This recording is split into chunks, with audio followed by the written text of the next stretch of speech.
cabin crew landing in 3 minutes.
Bienvenidos a Madrid.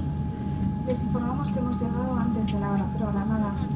Por favor, sigan haciendo uso del cinturón de seguridad hasta que la señal luminosa de cinturones se apague. Tengan precaución al abrir los compartimentos superiores, ya que el equipaje no puede verse desplazado. Les rogamos mantengan los teléfonos móviles en modo avión y los dispositivos electrónicos desconectados hasta la apertura de puertas. Si tienen vuelos de conexión con Air Europa o cualquier línea aérea asociada, por favor presten atención. Si su destino es nacional o europeo, diríjanse a las puertas D y E. Si su destino es Londres y África, diríjanse a las puertas A y B. En todas las terminales del aeropuerto disponen de monitores informativos en los que se indica el número y letra de la puerta de embarque. Esperamos que el tiempo estimado de desplazamiento entre terminales es de 30 minutos. Asimismo, les informamos que el desembarque del avión se realizará por la puerta delantera del avión.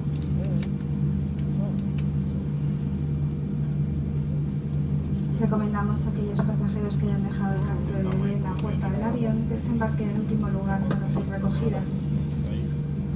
Air Europa, miembro de la alianza SkyTeam, y toda la tripulación, esperamos que la atención recibida durante el vuelo haya sido de su agrado y deseamos encontrarles a todos ustedes de nuevo a bordo.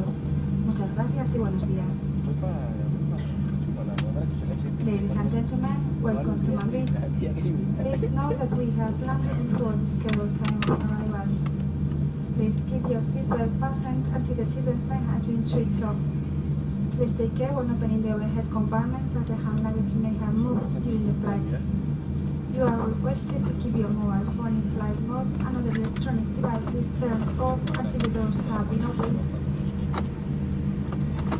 If you have a connecting flight with